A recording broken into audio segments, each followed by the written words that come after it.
You know he wants to do it, but I really have to hope that Pedro does not open minor poison here. I know. I mean, but it's one of those things. It's like, you really think I'm going to do it again right now? And as of right now, it looks like he just might be running it back. And then we'll see if Mugi takes a page here out of Juicy's book and goes for something heavy, goes for something with lightning. Fisherman, not a bad sign of that. And this little prince is going to get picked up and reset by the fisherman. Mugi splits his goblins in the back.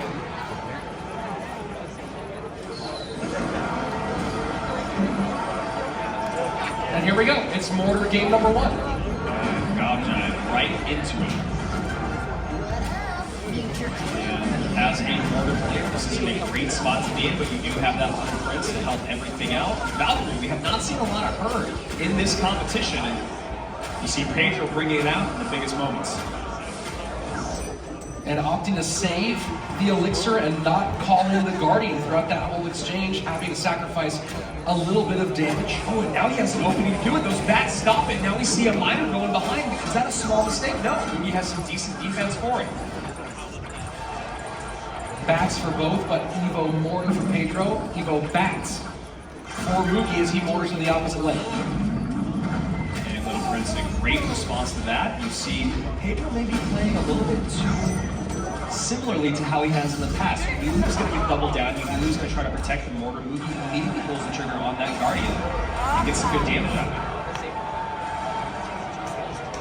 This might be the second or third time Valkyrie played all weekend. It's very interesting to come out to this moment. And Mugi maybe opting to take some damage. He knows Mortar is out of cycle. He knows he can double down on his push. And if his opponent is able to cycle all the way back around, Mugi's thinking he can take advantage of that with his skull power. There we go. Evo Mortar at the bridge. You knew it was coming. And doing a good job taking advantage of the focus that Mugi had to place on the little prince there to engage with the bats. There at the bridge. And Mugi ready for every single one of these minors so far, which 2587, 2709, our former world champion is turning on the heat. Fireball Rage on top. You know what's coming. That's brilliant. Bats in, they are being taken for by the Guardians, and they will survive for a while.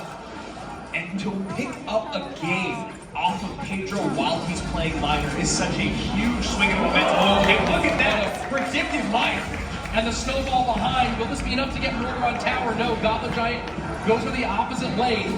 Pedro trying to protect, but that Mortar's not going to get as much as he would like. Yeah, maybe just a little bit too much. All of us Mortar players have been there before. You want to double down to the bridge. You want to make sure you can get that connection to that right-hand tower. Mugi is so happy to eat those maybe 2 Mortar shots, and he takes 1. It's down to 1060. Take some to give some, and now the Mega Knight comes out. Mugi maybe realizing that Pedro struggled against the range plays, this time not throwing the bowler in here as well. And I love this play because the worst thing that happens when you cycle this Goblin's Ridge is you can't pick up the minor. But look at the push on that right-hand side. Devastation, 884, 90 seconds left. And Mortar has just not had the magic that's carried Pedro thus far. Very nice Goblin Giant. I was kind of looking in the elixir bar there of Mugi, wondering how he wanted to respond. And he has played this absolutely perfectly. 1981 now to 884.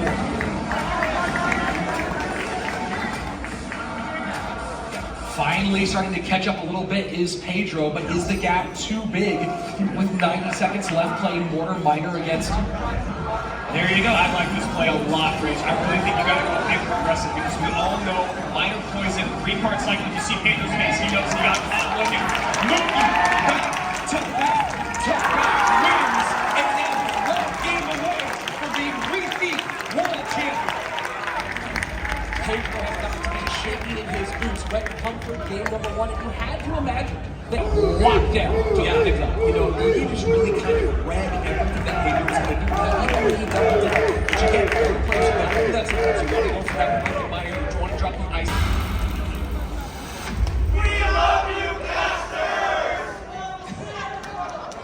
Oh, thanks, guys. I'm not mad about that one. Yeah, that was nice. That must be Rich over there. Pedro maybe just trying to get some demotes out, just so his fingers do something and he feels a little more comfy. Yeah, I mean, comfort is what he needs. He doesn't have his comfort deck. He loses with it in game 1.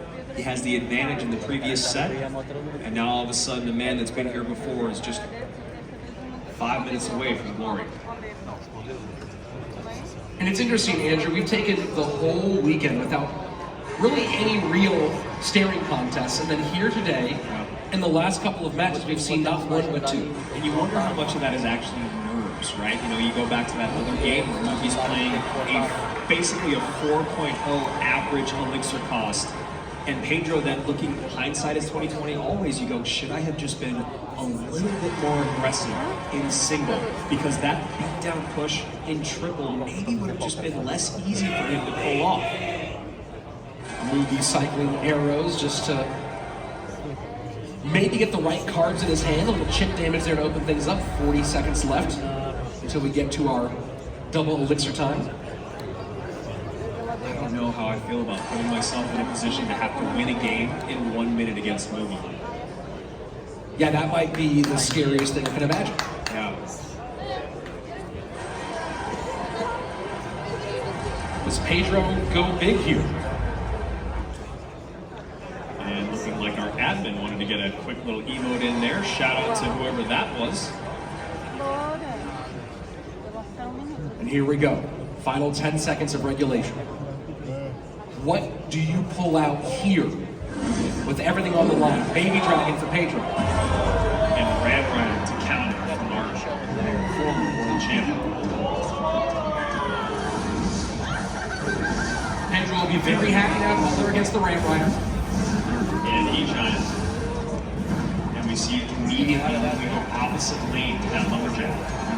He's been so good at knowing when to do that. Back around the arrow soon should be Mugi. And there we go. This is like a pretty great E-Giant on that right side. It just ate Mugi's entire defense up. And now right back to it. Opportunistic Mother Witch at the bridge. Oh boy. Tombstone out, Ram Rider in. Doesn't even need the arrows. And that's a big connection. And the archers aren't following the E-Giant. So they might do a little pressure on the left-hand side, but they really aren't very helpful right now. No, I think you just straight up ignore them. Recruits will do more than enough. And they absolutely do. Electro Giant shredded. Now Bowler having to deal with this push on the right-hand side. E-Giant to pull. And Kite here in the middle. Mother Witch in response by Mugi. Decent damage there from the recruits on the E-Giant, but you obviously want just a little bit more of it. Anti-lightning positioning right there with the God Cage. Nice play, and Lumberjack high enough to where you're not comfortable to pull the trigger on that lightning. Arrows plus poison covering both phases of the archers. But one of the most under-celebrated cards defensively in the game is that Mother Witch, because she's able to put in a little bit of damage and then make those piggies tank for her. And right now, she's getting so much value from this Tombstone Bridge. I think Pedro needs to be a little bit more cautious about cycling that Tombstone. He's not being very conservative here. Nato does hold though. He has E-Giant plus Archer on the left, Bowler plus Archer on the right. That Electro Giant not going to get much for him. And recruits back in. 1 minute remains here. Mugi basically untouched. 58 seconds away from being a repeat world champion unless Pedro can turn things around and turn them around quick. Pedro needs to get a Tombstone down. Instead he's under the E-Giant stun. E-Giant stun should completely give Pedro great opportunities against that Ram Rider, as every time it snares ends up hurting itself. And so far that has not been the story. And now you can see Mugi turn up the heat on that right-hand lane if he like Tombstone out early, maybe a high Mother Witch. Just has to go defense. Electro Giant behind, and the archers are not far enough away to totally ruin that Lumberjack. Lightning in, and the arrows clear. One of the archers still alive. Which Mugi is moments away. 27, 35, 23, 03. And I believe we might have our first ever repeat world champion. And it is 2021-2023 champion. That's Mugi. He has not lost a game until earlier today when he ran the game.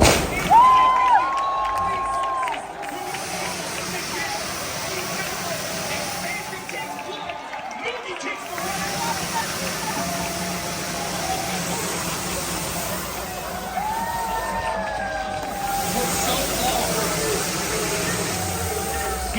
so good. Our last ranked king.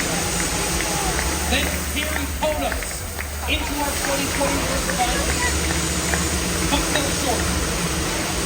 2021. A close matchup.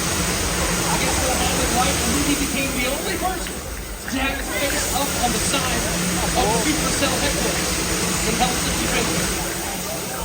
But then Mohamed Light puts on the greatest run we've ever seen. 2022, Tier Dominant. 2023, wins everything.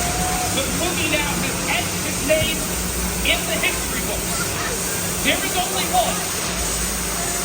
Two-time champion. And that's Mugi.